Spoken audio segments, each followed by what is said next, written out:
Hey there. Welcome to episode 263 of Mike's Collection. I'm Mike, and the part of my collection that I'm going to be talking about today is some Masters of the Universe Origins figures. So I've been collecting this line since it launched a few years ago, and I've got a pretty close to complete collection, and I have done video reviews for every wave thus far, including some of the extra stuff like some box sets, Castle Grayskull, which you can see displayed here behind me, some of the vehicles, some of the WWE crossover figures.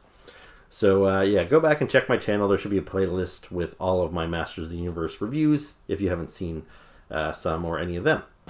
Anyway, the ones I'm going to be talking about today are the ones that you have to mail away for directly from Mattel. Now, Mattel has a website called Mattel Creations. And every so often, they offer a figure through the website that, that's the only way to get it. So I have gotten most of the Mattel Creations figures. I think they first up offered Sunman. Now, I didn't get that Sunman because I got the regular retail release. The only real differences were the packaging and there was an alternate head. And then they did a mini comic Triclops, which I managed to get that one. He's up in my display over here. Then there was another one called Wun-Dar, which was a character from, I think, the cartoon or the mini comics. Not a character I was familiar with. I would have bought him had I realized he'd gone up for sale, but these things tend to disappear very quickly, and I missed my opportunity to get him when he went up. So I missed out on Wun-Dar. Fortunately, he's a character I didn't care that much about, so I'm not too busted up about it. Anyway, I do have 5 other Mattel Creations figures that I've gotten over the past several months that I've kind of been stockpiling, waiting to get enough of them to bother doing this review. Now, before I get into the review, I will just say, you might notice if you watch my videos on the regular, this is a bit of a different angle for me. Part of that is because my room is a bit of a disaster right now. It's often a bit of a mess in here because I get so many new toys coming in, and I always have them piled up waiting for either be reviewed in a video or waiting to be put on Instagram, things like that. And I'm always hauling out like my older figures to do comparisons and stuff. So it results in a bit of a mess. But usually I get by okay. But this week, I happen to be babysitting my brother's guinea pig while he is on vacation in Toronto. So his guinea pig Twiggy is right here beside me and taking up quite a bit of room in my toy room here. This isn't a very large room. And Twiggy has got a very large cage. So I'm trying to work around the guinea pig. Now, on top of that, it is sweltering hot, and actually it's more so humid here in Atlantic Canada right now. I'm like dying in here. You'll probably notice how I'm glistening. Hopefully I don't start dripping. But I've been kind of dreading coming down here and doing a video this week because this is a small room. I don't get a lot of ventilation because I have to keep the door closed. The dog and the cat don't get in here, especially now because my little wiener dog is obsessed with the guinea pig and wants to tear him to pieces. So anyway, I'm in this room. It's hot and it smells bad now because I've got this guinea pig. But anyway, here I am for you guys to do this review of some Mattel Creations figures. So I apologize if I'm a little red and sweaty. It is hot in here, trust me. Anyway. So before I get into the figures themselves, I'm going to show you the packaging, because these guys come in some pretty unique boxes. So since you order them from the website, they come in a mailer box. So, this is the kind of thing that probably wouldn't sell a lot of, or, move a lot of units at retail, because you can't really see what it is. But this is just the outside packaging. So this here is Camo Khan. So this is, I think, the earliest of these Mattel Creations figures that I've got. So on the back, you see a picture. This is some cool original artwork of Camo Khan. Now, if you're just maybe more of a casual Masters of the Universe fan, you might be thinking, isn't that just Cobra Khan? Well, it's a repaint of Cobra Khan with some additional pieces, and we'll get into that detail once we take a look at the actual figure. But first, I just wanted to show you the cool box with the cool artwork. Next up, this is another character from the Sunman series. So you see he's got the big Sunman logo on the top, and he's got kind of a ninja, drawn on the front there. It's got that cool kind of pencil drawing look to it. On the other side, you've got another drawing of the character, this time with his mask off. You can kind of see his flat top haircut. So this guy is called Space Sumo. So cool figure. We'll take a look at him momentarily. Now, both of these figures I got a long time ago, several months ago. So I have opened them up. I took some pictures and some video of the packaging when I first got them, but then I wanted to open them up, and I've since discarded the packaging. But these next few here, I've been keeping sealed, specifically so I could show you them in the package. So I'm pretty eager to open these figures up and take a look at them. But right now, they're still carded. So first up, I've got Wun-Dar. Now again, when you see him in black and white like this, you might be thinking, isn't that just He-Man? Well, it is a repaint of He-Man, and he's got kind of an interesting backstory, which we'll get into when we look at the figure. And then we've got some more artwork on the side there. So you see there's not really any consistency in these packaging. With Camo Khan, we had the big, just kind of the title and the graphic on one side with artwork on the back. With Space Sumo, we had the big branding on the top that said Sunman. But with Wun-Dar here, you don't see any, any reference to his name whatsoever. Just these two pencil drawings, which are pretty cool. And then we've got Grizzlor. So this is a member of the Evil Horde. So we've got the Evil Horde on top there.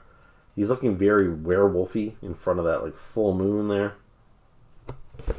And another very werewolfy picture on the back as he's climbing over like a tree or something. But yeah, very cool artwork on all these boxes. It's almost hard to part with them, but I buy a lot of toys, and a lot of them have cool boxes, and unfortunately I don't have room to keep it all. So these guys are going in the garbage after this video. And then lastly, we have Frog Monger.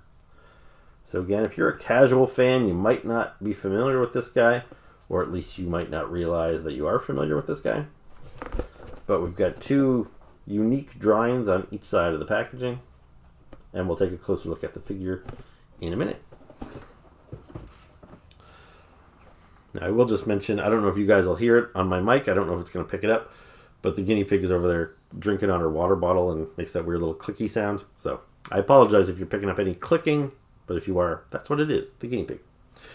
Okay, so once you take these guys out of the mailer boxes, then you get them in basically standard Masters of the Universe packaging. So here is Wun-Dar. So he's looking very cool, classic, just like from the 80s with the exploding like red rocks behind him. Then you've got some original artwork of Wun-Dar kind of leaping into battle there. It says they're new for 2022. Oh, that's not quite accurate. I got him, like I said, a couple of months ago, but I still think it was like maybe April when I got this guy. It's currently July. But they did him twice. They put out an initial assortment of him in 2022. It sold out immediately. People got kind of pissed off about it. So they did a second run of him. So that's how I was able to get him. So that's why you're seeing the new for 22 there, even though he's brand new for me. And on the back, so this is a little different from the figures that you see at retail, because normally the back of the other packaging's got like a cross promotion with the other figures available in the wave. It's got some little graphics that explain like what play features the toy has, what accessories. But on this one here, you just get a nice big graphic image of Wun-Dar fighting a bunch of ghostly skeletons on a staircase. Very cool. And then we've got Grizzlor. So there you go. Very true to the vintage packaging. And this is, even though I don't have a comparison, I think this is actually very true to the vintage packaging for Grizzlor. Now, technically with Wun-Dar, he's in vintage-looking packaging, but there never was a vintage Wun-Dar available on that style of packaging. But with Grizzlor here, this is pretty much what he should have looked like when you went and bought this figure when he came out in like 1985 or whatever. So you'll see this guy here is also listed as new for 2022. Although I'm pretty sure I bought this on the initial run, and I just got this figure about a month and a half ago in the mail. So I think maybe they're advertising that he was put up for pre-sale in 2022, and that's when they created the packaging. But yeah, he just shipped not too long ago. So again, you got some nice original artwork of Grizzlor kind of lunging forward, and then on the back you've got another full spread artwork there. So it looks like Grizzlor attacking She-Ra on a mountainside in front of the Fright Zone. So yeah, very cool packaging. And the next guy I've got is Frog Monger. So this guy, he finally says new for 2023. And I just got this guy. This is my most recent of these acquisitions. This guy came maybe a month ago, 3 weeks ago, I don't know. But yeah, he's looking pretty good. Again, original artwork there of him kind of creeping forward.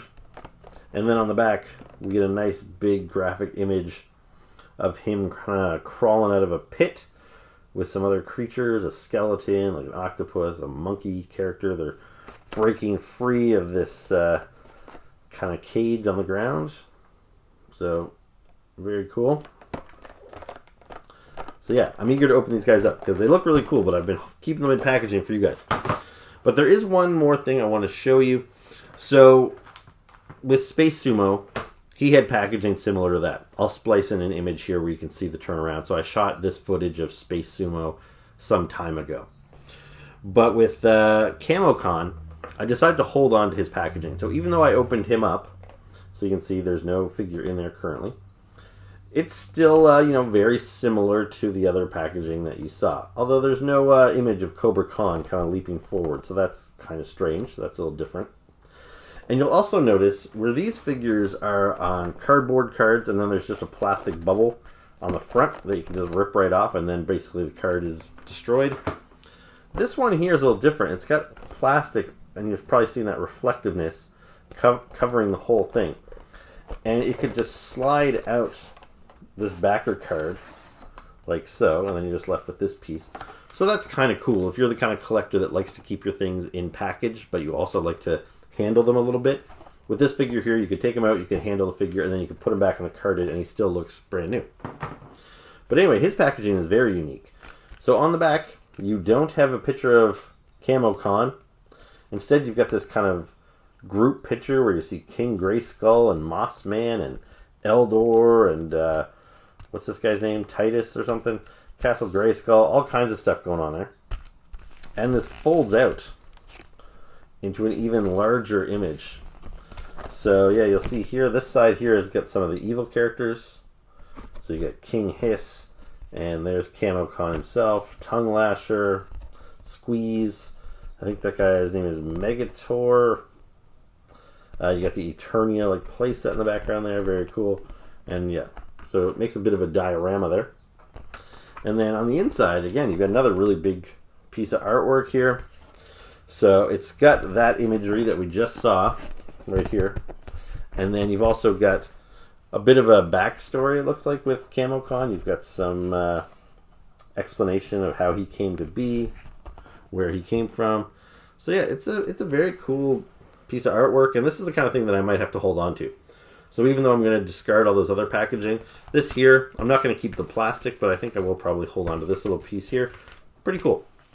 Anyway, I think that's it as far as boxes and packaging go. So we can now dive into taking a closer look at the figures themselves. So here's a closer look at Camo Khan outside of the packaging. Now, as I mentioned earlier, this guy is basically just a repaint of Cobra Khan. So let me bring Cobra Khan out here. He came out in Wave 11, and I just reviewed him not too long ago in a different video. So you can see how similar these figures are. They basically have all the same parts. They just have a different paint job. So the original Cobra Khan that came out in the 80s looked a lot like this. I didn't have that figure, but of course all the 80s figures had less articulation. They didn't bend at the knees or the elbows. They couldn't put their arms out to the side. They didn't have ankle articulation. So very similar in look, just not nearly as articulated. So yeah, I didn't have that original Cobra Khan, but this gives you a pretty good idea of what he looked like. And he was basically the first snake character that had come out in Masters of the Universe. And he was kind of a standalone character. He was just one of Skeletor's henchmen. It wasn't until a year or two later that Mattel introduced a whole other faction into the Masters of the Universe lore, which was the Snake Men, led by King Hiss.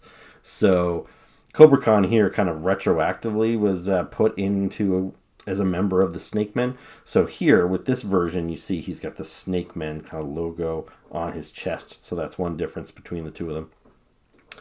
But anyway, the one difference between this Cobra Khan and the vintage one is that the vintage one, like all vintage Masters of the Universe figures, had like a play feature. So a lot of them had spring-loaded arms and extending necks and things like that. So with Cobra Khan, because he was supposed to be able to spray like a poisonous spray from his mouth looked a lot like this with a big hole in it. And you take his head off, you fill him with water, you press his head, and he would spray, deadly mist. Now, these Origins figures generally don't have the action features, so they kind of reenact them by just giving him this translucent little plastic accessory that you can put in his mouth so it looks like he's spitting. Now, I did just talk about this figure, like I said in a video not too long ago when I reviewed this one, so I don't want to regurgitate all that information. But basically, the first Cobra Khan figure I got came out in 2002 when there was a bit of a relaunch of Masters of the Universe with much more stylized figures, and there was a much more stylized cartoon to go along with it. So here is my 2002 Cobra Khan. So you can see here he retains a lot of the design elements, but they have changed him up. He's a little bit more skinny and sleek. All the characters had like unique body sculpts as opposed to resharing parts like they did in the vintage line. So the characters were allowed to be a little bit more unique. And Cobra Khan here was a lot skinnier. Now the kind of one of the most noticeable features that they added to him during this era was the hood on the snake, which considering he's a cobra, that makes sense that he has a hood. And this one here actually retains the action feature of the 80s. You pop his head off, you fill him with water, then you put this in here, and when you press down on him, water would mist out of that little hole in his mouth. So that's pretty cool. Anyway, so what is Camo Khan exactly? Well, Camo Khan, originally, it was released in the 80s, but he was a foreign repaint. Now, I don't really talk about those a lot with Masters of the Universe. I talk about it a lot in my G.I. Joe videos. But like when I was an adult collector, like after the internet had come about and I started researching my favorite toy lines from my youth, that's when I started discovering that there was all these repainted versions in other countries. So like there was G.I. Joe characters that looked like the characters I had as a kid, but maybe they had different color hair, or maybe good guys were now bad guys. Transformers, the same thing. There was a lot of Transformers I knew that were painted different colors and only released in Japan. And the same thing with Masters of the Universe. So in Argentina, they had released Cobra Khan in these colors. Now, he wasn't called Camo Khan at the time. That's kind of a name that like fans adopted for him later to kind of distinguish him from the standard Cobra Khan.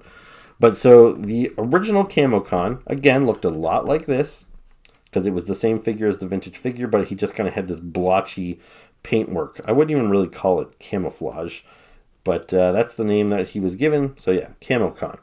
And that figure has become highly sought after for collectors. And so that's what this one is based on. Now, in the Masters of the Universe Classics line, which was the 6-inch line of Masters of the Universe figures that ran from about 2009 to 2019, they released a Cobra Khan, which I didn't get, and they also released a Camo Khan, which I also did not get. The Camo Khan was a convention exclusive, and it was a cool figure. If I could only have one of them, I would have preferred the standard Cobra Khan, but whatever. This time around, with Origins, I was lucky enough to snag them both. So that's really cool. So there's my Cobra Khan. He's taken care of. Now, Camo Khan, so as you can see, he looks the same figure. He even has the same accessories. He's got the same little gun, and he has a translucent little poisonous spray that you can plug into his mouth, like so. And so that's pretty cool. And this one here being blue, it looks more like the water that he used to spray, from the vintage figure. But this guy's got a couple extra things, which is pretty cool. So, for one, he's got an axe accessory, or I don't know exactly what type of weapon this is, but some sort of blunt instrument. And what's cool about it is it's all chromed out. Now, I'm sure we've gotten this thing with other characters before. Off the top of my head, I can't think of who it belongs to. It might be... No, I think Buzz-Off has an axe. I'm not entirely sure. But anyway, it's cool that it comes in this chromed out green. Looks pretty neat. But the other thing that's kind of cool is in Argentina, there was 2 different variants of Camo Khan. You could get this more standard one with the hands, But the one that seems to be probably more sought after by collectors, and the one that was done in the Classics line in the 2009 era, was Camo Khan, for whatever reason, was released with these golden claws, which are from the Buzz-Off character, the Bee-Man. And so, yeah, you've got a Snake Man with bee claws or crab claws on him, which is strange, but I guess considering that snakes don't have arms, who are we to say what their arms would look like if they did have them? So I'm going to display my Camo Khan with his claws, because that's pretty cool, and it helps distinguish him from the standard Cobra Khan that I have in my collection. Now, the other thing that this guy has, which is really cool, is a hooded head. Now, we didn't get the hooded head in the Classics line. This is more of an homage to that 2002 version that I showed you. So if I bring him back out here for a second, you can see how this kind of resembles that head. And this one makes more sense because it's all one piece. The hood is actually attached to the head. Where this one always seemed a little strange because the head wasn't really attached to the hood. So it didn't really seem like a true Cobra hood. So I could put this head on my Camo Khan. But one thing that's kind of interesting is there's no camo deco on this at all. So what I think I might do is keep my Camo Khan like this. But I think these greens match up pretty good. And I can display my standard Cobra Khan with this head. So I think this is how they're going to display in my collection. With a standard Cobra Khan with that head. And then Camo Khan looking like this. And yeah, pretty cool figures. I'm pretty pleased with it. So anyway, let's move on to the next guy. So next up, we're going to take a look at Space Sumo.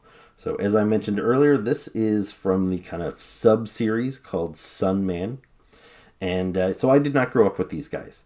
They were a whole different toy line back in the 80s, and I wasn't even aware of it. I don't know if it was ever released in Canada. I never saw these guys. But just in the last couple of years, Mattel has integrated these characters into their Masters of the Universe line, and I'm happy to have them. I think they're pretty fun little figures. Now, they are supposed to all be based on, like, minorities.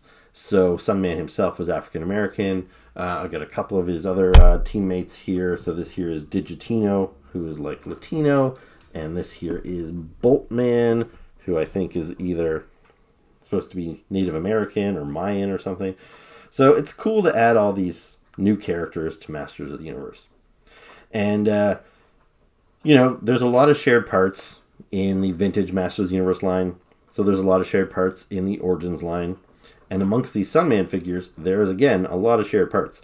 You'll notice all three of these guys have the same body. So, like, when it comes to their boots, with that little, it's got a little star on the front of their boot that's not painted. It's got kind of a different color. Like, the toe is separate from the rest of the boot. It's got the big, like, kind of, what am I looking for? The big flap on the top there. For the shorts and the belt, it's got a triangle or sort of a diamond shape on the belt. So they've all got that. For the wristbands, they've got the little diamond on the side of the wrist. So the exact same body for all three of these guys. And it extends to some more too. Like this is Hypno, another character, but again, the exact same body. They all have different armors and different heads to kind of differentiate them. They have different accessories. But anyway, they make for a nice little team. But let's focus on Space Sumo here now. So this one's pretty fun.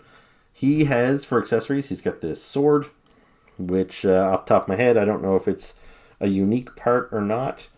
It's probably something that we've seen with other characters, but right now I'm glancing up at my Masters of the Universe collection. It's definitely not the same sword as Triclops or He-Man or Skeletor. So yeah, it might be a unique piece to him. I'm really not sure. And then he's got his armor here. He's got a little spot where he can store his sword, so you can take that out and just plug that in like so. So that's always nice when they can store their own accessories. And then he has this removable ninja mask. And underneath, you'll see, so he is an Asian character. And he's got this kind of cool flat top haircut. So he looks pretty unique on my shelf with all my other Masters of the Universe characters. And yeah, I like this guy. Like, he could be kind of boring. Like, if this was the figure, I would think maybe it was a little bland. Like, his colors aren't particularly dynamic. Really, human characters are my least favorite when it comes to Masters of the Universe. I like the robots and the monsters and stuff. But the fact that this guy's got a ninja mask, even though it's kind of a weird-looking ninja mask, I think really makes this guy kind of fun. And he's one of my favorites of the Sunman line so far. So yeah, not a whole lot more to say about this guy, but yeah, he's pretty cool. So next up we have Wun-Dar, also known as the Savage He-Man, also known as Wonder Bread He-Man.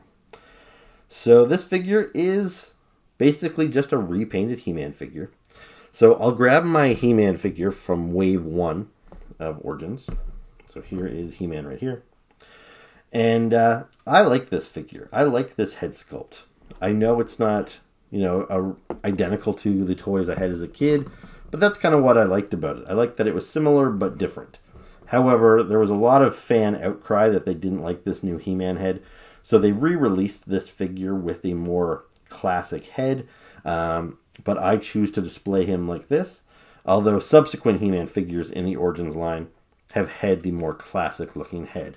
So for example, this guy here, which the name is escaping me right now, but this He-Man here, you can see how his head is based off of the vintage 80s figure, and that is the same head that this guy has. So from the neck down, he's basically like that He-Man figure, and then he's got this guy's head. And I actually have, I definitely don't have a vintage Wun-Dar. If I did, that would be pretty sweet, because he is a pretty highly sought after collectible. But what I do have is my vintage He-Man that I had from when I was a kid. So this is the original, He-Man from the 80s. He used to have gray armor and a shield and a sword and all that stuff, but all that stuff has been lost. And even his poor hand here, he's got a bit of an injury ever since my little brother chewed on him as a toddler. But anyway, I am happy that I still have my vintage He-Man in my collection. And this guy, it's kind of a better comparison, because that other He-Man I had out here earlier, his hair, even though he has a face sculpt that matches this one, his hair is unbelievably blonde. It looks plasticky and fake. This one here is a little bit more believable, and so it's probably a more adequate, more appropriate comparison to this figure here. So, and maybe this is a good point for me to talk about the articulation. I don't like to go on about it in these videos because the articulation's the same in all of them. So once I've talked about it in one video, it's pretty much the same. But just in case this is your first video of mine that you're watching, perhaps your first ever review of an Origins figure, I'll show you the difference. So vintage He-Man figures, their arms could only move forward back like that. No elbows, no wrist. The head could only go side to side. They can't look up or down. They spin at the waist, and there's that action feature I was talking about. They would kind of spring back and do a punch. Then their legs are just held on by an elastic, so they have some posability, but the elastic in him is getting pretty weak, so I don't want to move his legs around too much. No articulation at the knees, no articulation at the boots, no articulation at the ankles, so pretty simple. But with these Origins figures, they've got head movements. They can move up and down. Their arms can go out to the side. They've got elbows so they can bend their arms. They've got wrists so they can turn their wrist and bend their wrist forward and backwards. They've got, there's no elastic, so you don't have to worry about them breaking so much. They've got knee joints. They've got a swivel at the boot cut, so you can spin them there. And then their ankles go forward and backward and side to side. So they've got a nice rocker ankle. So it allows for a lot more poses. They can stand up a little taller instead of that squatty pose you're used to seeing on He-Man figures.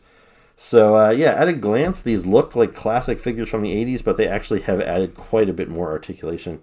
And they're pretty great. That's why I buy all these figures. So Wun-Dar, he's got a little gun, and that is the same gun that we saw with Camo Khan, just painted in brown. He's also got an axe painted in brown. Now this, I believe, is Buzz-Off's axe. And he has a kind of a plain sword. Again, I think we've seen this before. I can't imagine they went to the trouble of sculpting him a new sword, but I don't know off the top of my head who this originally came with. But so anyway, what is the deal with Wun-Dar? To be honest, I don't know 100%. I'm just kind of regurgitating information that I've seen on the internet over the years, and nobody seems 100% sure what the deal is with Wun-Dar. But it's one of those things that in the early days of the internet, and He-Man fans that were kids in the 80s started growing up and started communicating with each other, joining fan clubs, starting message boards and all that stuff. This figure showed up where it was a brunette He-Man, and sometimes he was found with no armor. He'd be bare-chested, which, it's not uncommon for people to lose their armor on their old figures. So, people weren't sure, did this figure come with no armor? But then other people found him with this black version of Zodak's armor. This armor is usually red when it's on Zodak. So, we had this weird He-Man variant, and nobody knew where it came from. And there was all kinds of speculation. And one of the kind of prominent theories was that he was some sort of sweepstakes, like mail-away character that you could get through Wonder Bread. And so people started calling him Wonder Bread He-Man. And that was kind of the accepted theory for a long time, that a He-Man with black Zodak armor was something that you ordered from Wonder Bread. But that has basically been debunked in like the last 10 years or so. What the most likely scenario was that Mattel had some sort of promotion in the 80s where if you bought any 3 of their figures from their various lines, like My Little Pony or whatever, you could send away for a free figure, and I think you probably got to select what line you wanted a free figure of. So if you selected I want a free He-Man, they would send you a brunette He-Man with no armor. And so then you might be wondering, well, where did this black Zodak armor come from? Well, back in the 80s, they used to sell accessory packs. So kids that did lose their weapons and lose their armor, they could get replacement ones, but they were always a different color than the original. So like Beastman, for example, he always had like red armor, but when you bought the accessory pack, it was yellow. And so there was a set of black armor from Zodak in the accessory pack. So back in those early days of the internet, when people started seeing this figure with the black Zodak armor, it must have been maybe multiple people bought this figure or got this figure from Mattel and then decided to use the Zodak armor from the accessory pack. And that's just kind of how people started associating this figure. And in the Masters of the Universe Classics line, they actually made this figure and they gave him the black Zodak armor, kind of solidifying that this is his look. They came up with the name Wun-Dar based on the Wonder Bread rumor. And they even gave him a loaf of bread as an accessory, as kind of an inside joke that this was the Wonder Bread He-Man. Now, since that Wonder Bread theory has kind of been debunked, they no longer call him Wonder Bread He-Man. This version did not come with any Wonder Bread. But, he still retains the name Wun-Dar. And who knows, going forward, this guy might just kind of be baked into the Masters of the Universe lore going forward. And that's kind of cool. Now, this packaging here, they referred to him, on the packaging that this guy came in, it was Wun-Dar the Savage He-Man. So that kind of implies that because this figure was maybe originally released with no armor, it was supposed to be the Savage armor, or the Savage version of He-Man from the mini comic books, because when he first appeared in the comic books, he didn't have any armor. It was the sorceress or the goddess that gave him this armor and kind of turned him into He-Man. Before that, he was just a savage. So maybe that's why they call him Savage He-Man. I'm really not sure. And actually, this is a good time for me to mention something that I had meant to mention with Space Sumo. But any of these Masters of the Universe Origins figures, when you buy them at retail, they come with a mini comic book, just like the He-Man figures of the 80s. Now, normally, most of these waves of figures have about 4 or 5 figures in a set. And so when you get one of those figures from the set, every character in the set comes with the same comic book. But with these Mattel Creations figures, since they're just kind of one-offs, they're not part of a wave, they get their own mini comic that stars them. So for Space Sumo, I meant to show you his little comic book. So you see he's got one that's called The Legend of Space Sumo. So he's the star of this book. And you get a little backstory with Space Sumo in there to help integrate him into the lore. So that's pretty cool. Now, Camo Khan didn't actually come with a comic book like this, but I think that's because his fold-out packaging that I showed you earlier was kind of a comic book in and of itself. But Wonder Bread He-Man here, Wun-Dar, he also comes with a comic book. Now, I haven't actually read this, so maybe this would answer some of my questions about how they explain the Savage He-Man. But, at the start of the comic book, you see him here. He does not have any armor. At some point, I assume he's going to get some. Let's see, he meets up with Moss Man there. Anyway, look, there he is. He's gifted this armor, and now he is Wun-Dar. So, that's pretty cool.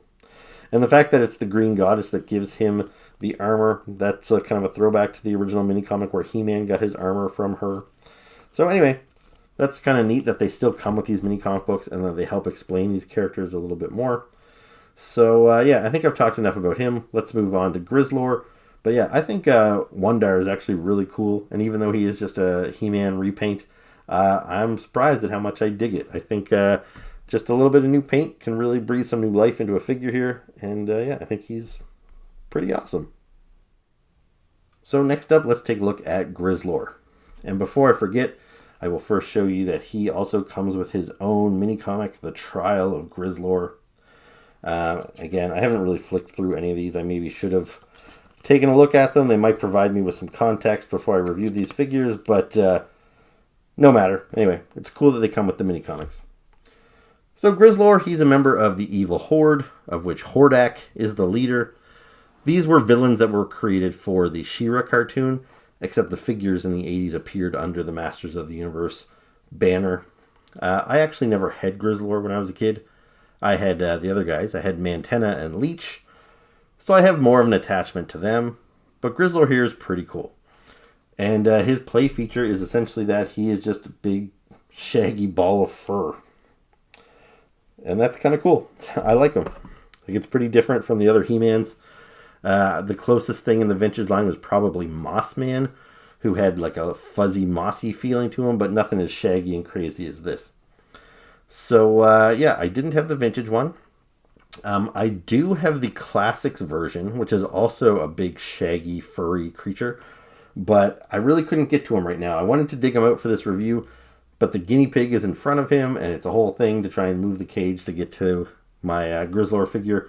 So I'll just put up a picture of Classics Grizzlor here that you can see. So he retains all the look from the vintage toy, just bigger, better, 6 inches tall, more detailed, all that sort of stuff. It's a cool figure. Now, one figure I do have handy that I hauled out for this review is the Filmation version of Grizzlor. So in the cartoon in She-Ra, he obviously couldn't look as shaggy as this. That would be hard for animators to draw. So they had kind of a simplified, streamlined version of Grizzlor. And this is what he looked like in the cartoon. So Super 7 released this version of him in the cartoon look. So, similar, but different. Anyway, I'm pretty happy to finally have this kind of old school 80s looking Grizzlor in here. He looks pretty crazy and pretty unkempt. The hair, pretty wild, very punk rock. And for accessories, he's got his Horde crossbow, which all of the members of the Horde come with, just in a different color. He's also got his battle axe here. And that's about it. His articulation is pretty similar, except he still swivels at the waist. I don't think it's hindered at all, actually. I think the vintage one probably had a little bit more hindered articulation, but this guy seems to move just the same as all the other figures. That's cool. He looks great. He feels great. I don't know if there's a whole lot more to say. I'm glad that he fills out my collection. And I guess maybe before we move on, I'll rant a little bit. Some of these other characters, like Camo Khan or Wonder Bread He-Man, they are not really essential to most people's collections. Let's just say you're an 8-year-old kid right now and your dad decides to throw in the He-Man cartoon box set and you watch it. I could see you saying, I want to get He-Man, I want to get Skeletor, I want to get Beastman. But you would never say, I want Wun-Dar or Camo Khan or Space Sumo. Those characters are not mainstream characters. Now, when it comes to the Evil Horde, They were in like pretty much every episode of She-Ra. They are absolutely main characters. And they've given us Hordak, they've given us Leech, they've given us Mantenna. All those figures came out at retail. Now, when it comes to Grizzlor here, they actually put him in a box set 2 years ago. There's a He-Man convention every year called Con, and they always have exclusives. And similar to these Mattel Creations things, they're characters that not everybody needs. They're for the hardcore collector. So they put out a box set with a repaint of Hordak in his cartoon colors, which, it would be cool to have, but I already have the toy colors Hordak, so I'm okay with missing out on the box set, because I did miss out on it. It was far too expensive for me to buy. It also had 2 Horde Troopers. Now, the standard Horde Trooper is in gray. That's how they always appeared in the cartoon. And they released a Horde Trooper at retail in gray. But the box set had a red and a black one. So again, those were cool, but, only for the hardcore collector. And then the 4th character in that box set was Grizzlor. Now, that Grizzlor had his darker skin complexion, which is kind of a Grizzlor variant. And, that's all well and good.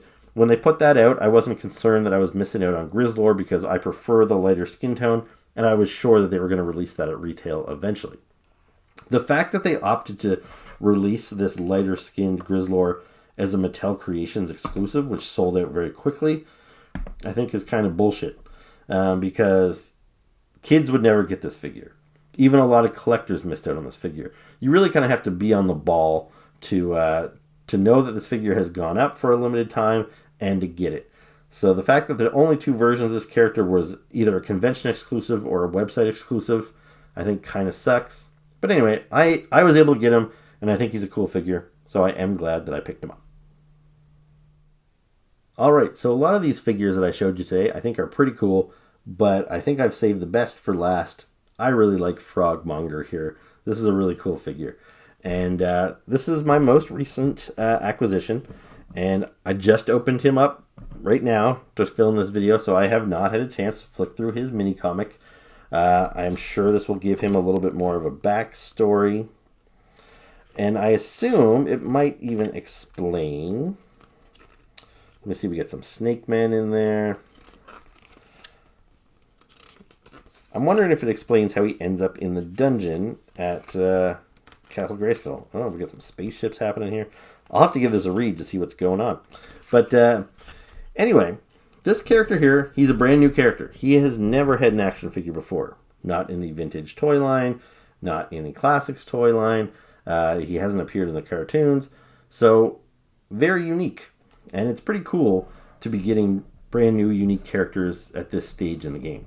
So even though, like Wun-Dar, for example, it's the first time I owned a Wun-Dar, he was done in the classics and he was done in the vintage line, even though he was a foreign figure. But yeah, this guy here, brand new. But he's not a completely new concept, like made out of thin air. What this guy is in the vintage Castle Grayskull, there was a sticker on the floor that was a dungeon with a big metal grate over it. And there was like a tentacle crawling out of the grate, and there was a bunch of like clawed hands that looked like maybe a werewolf hand reaching out from the... And you could see a frog character. One of his arms was reaching out through the bars, and you could see his froggy face peering up out of the dungeon. So that's all it was. It was just a sticker. But that sticker is, it's kind of become... I don't know, fans have been curious about that thing over the years. Super 7 even released a floor mat of that exact sticker so people could put it in their man cave and everything like that. I actually considered buying it for my little toy room here, but the mat was kind of too small. I kind of wanted a mat for the whole center of my room. It's more of a doormat type of thing. But it's pretty cool that that exists. And it's pretty cool that Mattel decided to take one of those characters and turn him into a full-fledged character here. Yeah, very, very neat. And earlier in the Origins line, they actually gave us a 3D version of that grate. So I didn't get it. It was part of a convention set called The Mysteries of Grayskull. It included the kind of suit of armor that used to just be a piece of cardboard in the vintage Castle Grayskull. They turned that into a 3D character, its own figure. They also gave us a 3D version of the little dungeon grate which to be honest was kind of cheap looking because it was kind of small, but it did have a weird tentacle coming out of it, which to me looked more like a tree than a tentacle, but whatever. So yeah, I wanted that set mostly for the suit of armor. The dungeon would have been kind of cool. But anyway, I am very glad that I was able to get Frog Monger here because he's just, he's really neat looking. He's, he's kind of an evil looking frog. He's almost a little snaky looking. And I don't know if they're going to address that in the comic book because I did see the Snake Man in there. But yeah, as far as I know, frogs don't have teeth. But, what do I know? But yeah, his paint job's cool. He's got these little kind of yellow speckles on him here. These finned boots, I think those are unique new pieces. You might think those are from Merman or something, but I'm pretty sure they're new. And, yeah, the hands, too. When I saw his hands, he's got kind of these, like, bulbs on the end of his fingers. I thought maybe they were the same hands that we saw on Tongue Lasher, because he's got kind of bulbous fingers like that. But they're actually new hands. They are different. And he's got this really cool kind of, looks like a 50s sci-fi laser gun. Something that Flash Gordon might have or something. But anyway, that's kind of cool. And then he also has this weird backpack. So again, I'm going to guess, just that quick glance that I took at the comic book, that maybe this guy is from outer space. And he's not just a native creature on Eternia, because he does have this kind of like retro-style jetpack and this retro space gun. So yeah, this guy might be an alien from some frog planet. But yeah, he's just really cool. Unique head sculpt. Other unique parts, like even his body here. Like the fact that it's got these sculpted little... it's kind of weird they didn't paint these yellow to match these, but... because these ones here aren't sculpted, but these are. So you've got these little, I guess we'll call them warts on his armor here. So I'm assuming this is a brand new piece that they created for him. This neck piece is new. The head's new. At least the lower legs are new. So yeah, a lot of new parts here. So it's nice to see Mattel investing in some new tooling. And yeah, I just think he's really cool. And I don't think there's much more to say. A pretty cool group of figures. I hope that Mattel continues to give us these characters at Mattel Creations. But I do hope they stick to characters like this for the hardcore fans. And I'd like to see the main characters continue to show up at retail. But anyway, maybe we should wrap this up. So that was my review of the Mattel Creations figures from the Masters of the Universe Origins collection. So I hope you enjoyed it. If you did, please make sure to hit the like button, hit the subscribe button, leave me comments below. It's always nice to hear from you guys. And stay tuned, because I'll be back soon with another video. Hopefully I'll have a little more room to maneuver once the guinea pig is gone. But anyway, I'll see you then. Ciao.